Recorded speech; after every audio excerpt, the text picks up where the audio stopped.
special guest speaker today, guys. Mayor Robertson has agreed to spend some time with us, tell us a little bit about himself, his history, some words of wisdom for us. He's an Elkhart native, went to Elkhart Community Schools. Now he's our mayor, so let's give him our attention. Thank you, I appreciate it. And appreciate you guys just spending a little time with me. I don't know if you volunteered or you had to come. It really don't matter to me, because I only have 15 minutes with you. And so if you can give me 15 minutes, I would really appreciate it. First of all, the staff here, I want to thank the principal and Paul for asking me to come. I realize that it's Black History Month, so they look for contributors, if you will, leaders in the African American community to speak to people, things of that nature. I get that, but I don't think I'm speaking to you today as the first African American mayor, which I am. I'm just speaking to you as somebody that but for the sake of God, I would be sitting in those seats. And let me tell you a little bit about my story, but at the same time, I want to know a little bit about you. So before I do, the person I pick will come up here and speak for 5 minutes about themselves. So who wants, I'm joking. I don't want anybody to get all twisted up about public speaking. They say public speaking is the #1 fear in the world. So I don't want you to get twisted up about that. But how many freshmen do we have here? 1, 2, 3. How many sophomores? 1, 2, I can't see it in the back. You got your hand up way back there? No, 3. Juniors? 2 seniors? 3. Man, this is like a pretty even group. Yesterday I had sophomores and seniors. This year, today, I have seniors all the way through. And I'd like to say that all of you have some things in common. And the things that you have in common right now is that you're sitting here. And if you're sitting in this school, you probably made some choices that you may feel as though weren't yours to make. You may feel as though somebody pushed you in a corner and you had to respond in a certain way. You may have think that somebody has it out against you. You may have think all of those things. I get it. But what I want to talk to you about is not giving you words to say, be like me. I want you to be better than I am, and I want you to do more than I have ever done. And I believe that all of you have it in you, and I don't even know you. You know why? Because you have another choice to make when you leave this room. So let me quickly give you my story. And when I decided to talk with you, when Paul gave me a shout and he said, hey, I'd like for you to speak to the group at Life. I think I was here 2 years ago. I was reminded yesterday. And I spoke to the group and I told one particular story that I'll tell you a little bit about as it is a part of my history. But I figured out that just by telling you stories about things that happened to me and how I got through it is not good enough for you to understand what I'm trying to let you know. First of all, I want to be real with you. I went to Roosevelt Elementary School when it was on Indiana and what was Leroy's that they ripped out in order to put that playground there. You guys know where Roosevelt Park is? Raise your hand if you know where Roosevelt Park is. Most of you guys probably know where that is. It's over on Indiana and Prairie. I grew up on Benham Court and Park. I went to Pierre Moran and I went to Elkhart Central.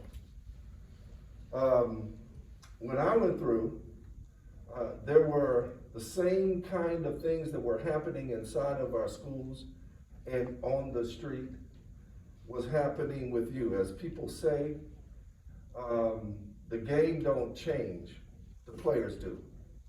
And so if you believe that you're going through this as a temporary state, you may have a chance. If you believe that this is all that's in front of you, then I'm telling you, you've given up your chance.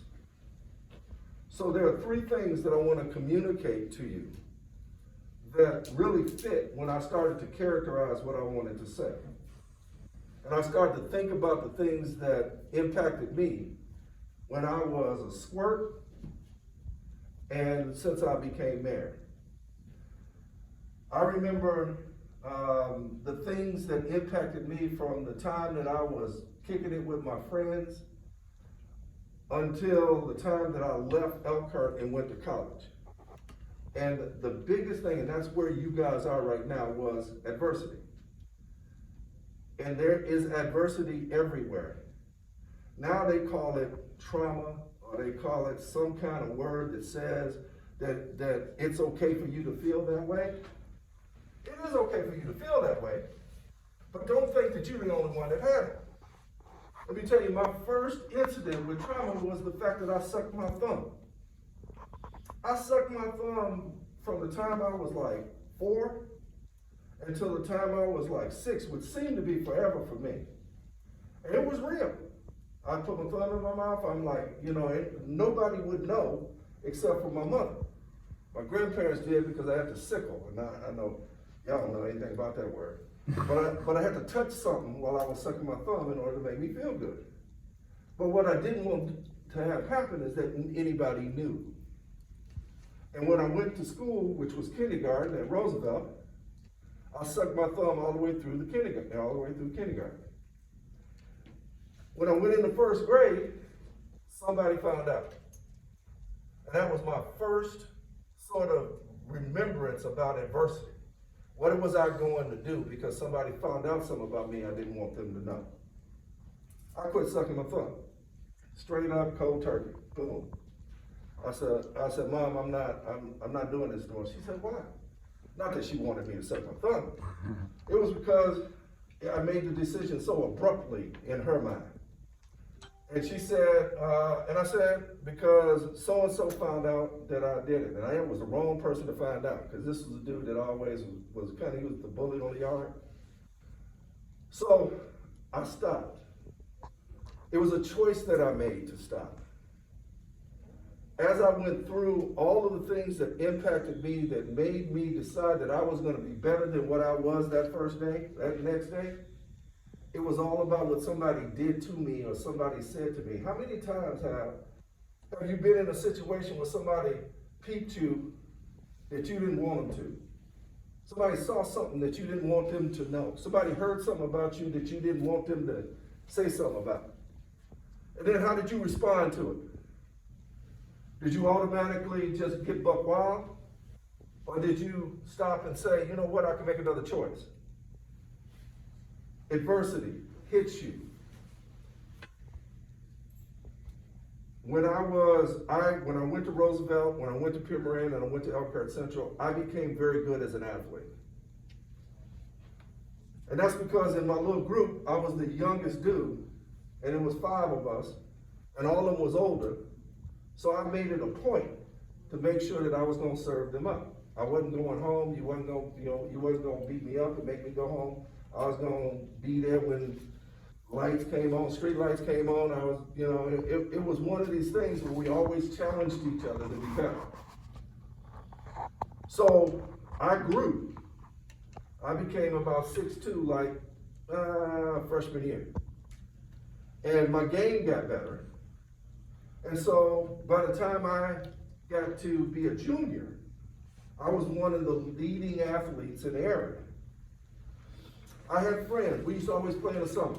And we played over at Wagner and 6th Street. That's where everybody hung out. It was just like a carnival. I mean, so many people were out there. It was just people shining their cars, people kicking it. There was other people that were slinging. Y'all know what I'm talking about when I'm talking about that. Everybody was out there. And it was all about just making sure that you had your little place. My little place was on the court. Everybody came on the court, we was on. It was on. So I used to play with these cats all the time, and One day we was playing, afterwards we got in the car and we was kicking it, we went around a few blocks. And we always hung out, so there were 4 of us in the car. And the guy that was driving, which was a good friend of mine, lived a street back, he said, Rod, you gotta get out. And I said, why do I have to get out? He said, because you can't go where we're going. And I'm thinking like, I always hang out with you. I mean, why is it that I can't go now? He said, well, you just can't go. And he put me out on LaSalle and Benham Court. And I had to walk a block to my house. And he said, and so after that happened, after he put me out, they went and robbed a Burger Dairy store. Now, Burger Dairy stores were like 7-Elevens of today.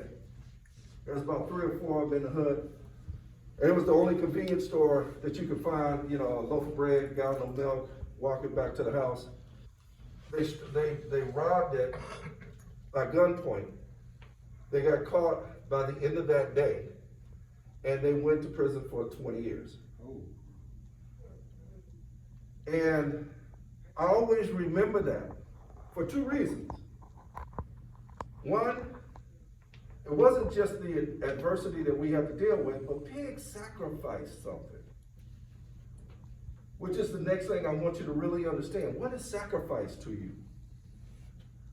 And what he did for me was a sacrifice that changed my life, because all 4 of them, all 3, he picked up another boy, all 4 of them went in. My boy went in for 20. I left for 20 years. I graduated in '77, went to Northwestern University, was all Big Ten in basketball, got drafted in the NBA. I didn't make the NBA. I went overseas to the Philippines and Sweden. I played basketball over there. I played against people like Magic Johnson and Isaiah Thomas and folk that y'all may not even remember. You may not know anything about them. Now they just come on video clips on Sports Center. But back in my day, matter of fact, they're Hall of Famers right now. And I served them. I had enough game to be rated with them. That was because of Pig. I came back 20 years after working corporately for a couple of companies. First person I saw within a couple of weeks of me being home was him. He had just got out. He had been in jail for 20 years. I had done all the things that I told you for 20 years. And I asked him, why'd you tell me to get out the car? He said, because you had a future. I knew you were going to be special. And I wanted to help that. So what he sacrificed for me didn't cost him nothing. And what I want to tell you is that you have something inside of you that you can give to somebody for nothing. And it can change their life. All you need to do is make the right choice. And then tell somebody else to make the right choice. It can change their life. I didn't know he was giving me something. I wanted to stay in the car.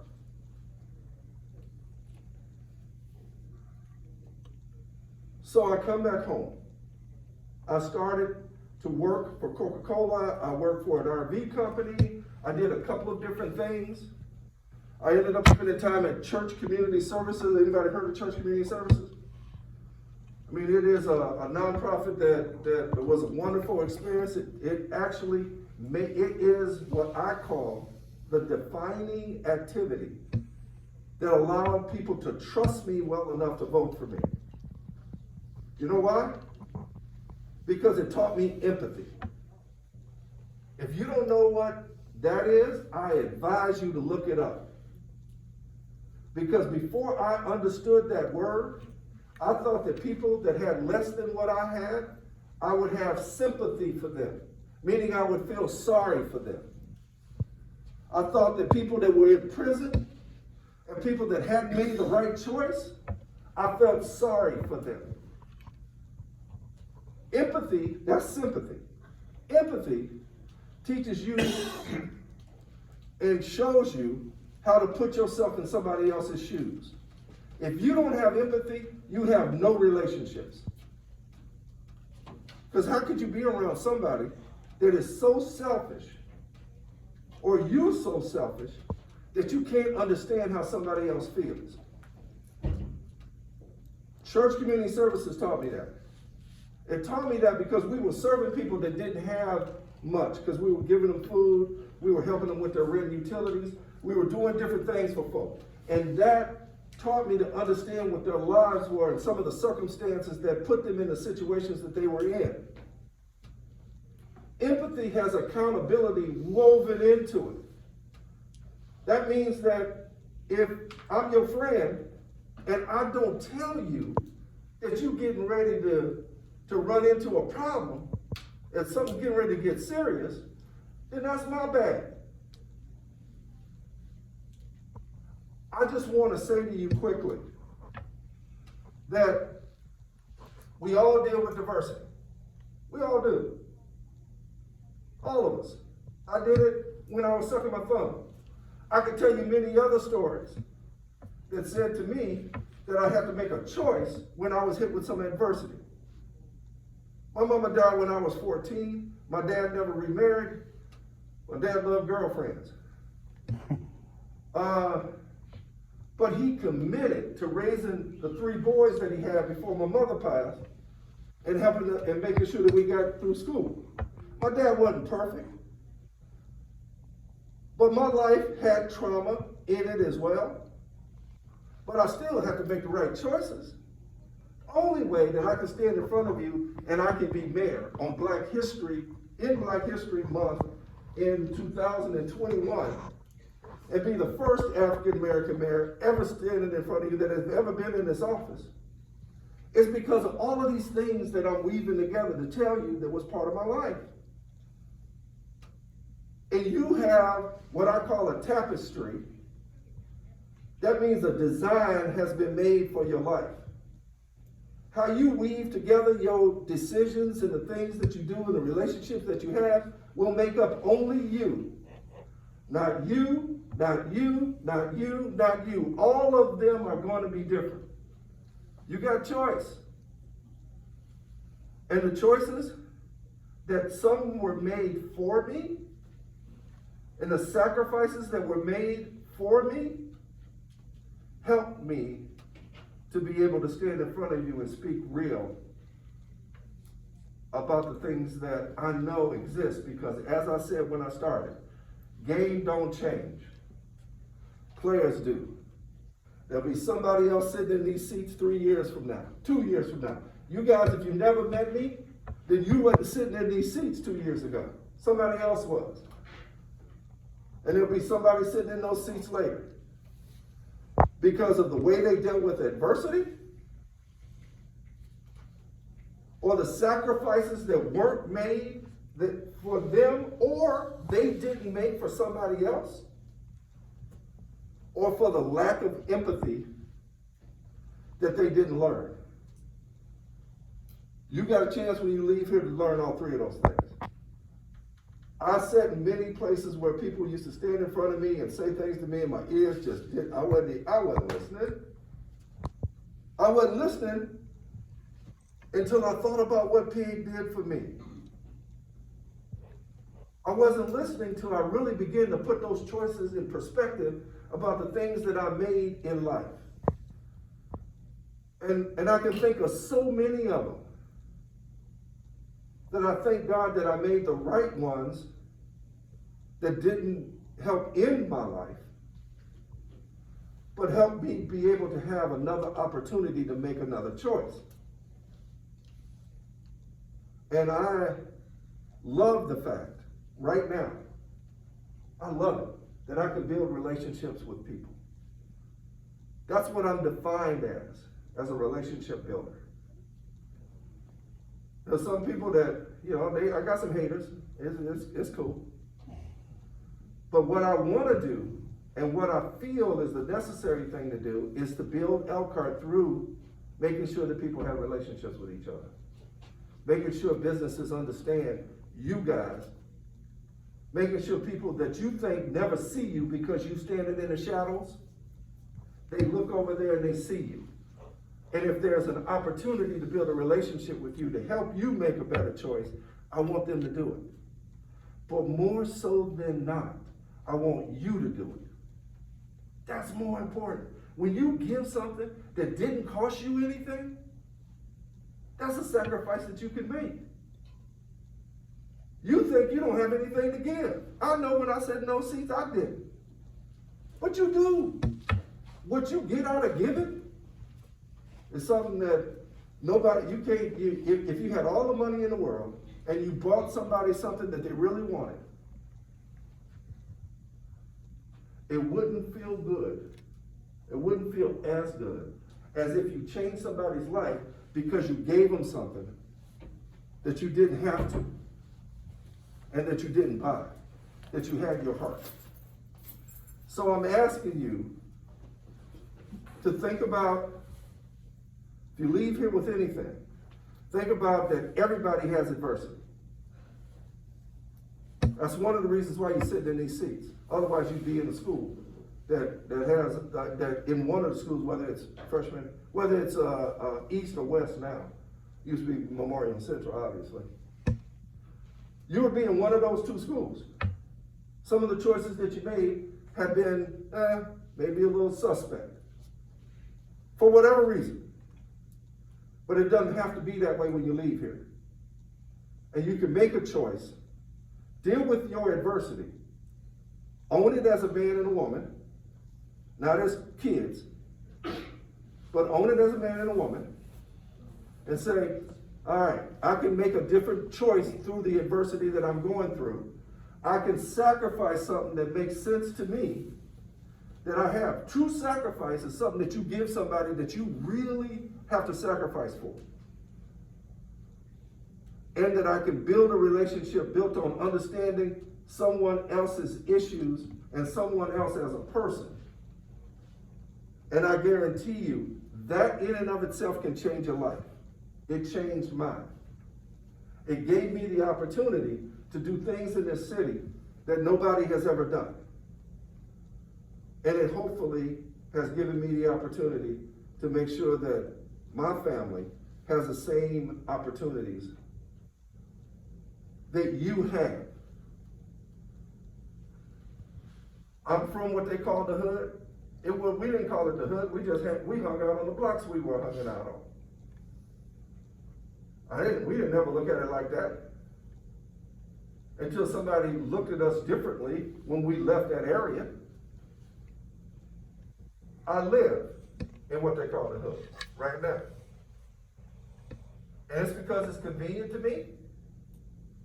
And it's a place where if we are going to make sure we make these differences, that we build relationships with others that may not be, or they may not have what we have.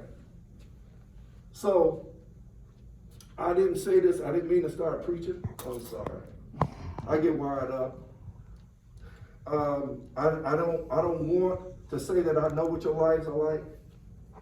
I just know that everybody in this world deals with those three things. Everybody. That's a principle that God laid out years and years and years and years and years and years ago. So you cannot believe it. But if you don't respond to adversity the right way, what happens? Your consequences are messed up. If you don't understand what sacrifice really is and you all selfish, what happens? Your consequences are still messed up. If you don't have enough empathy to be able to understand how somebody else feels, you're going to have conflict. And it's going to come in bunches.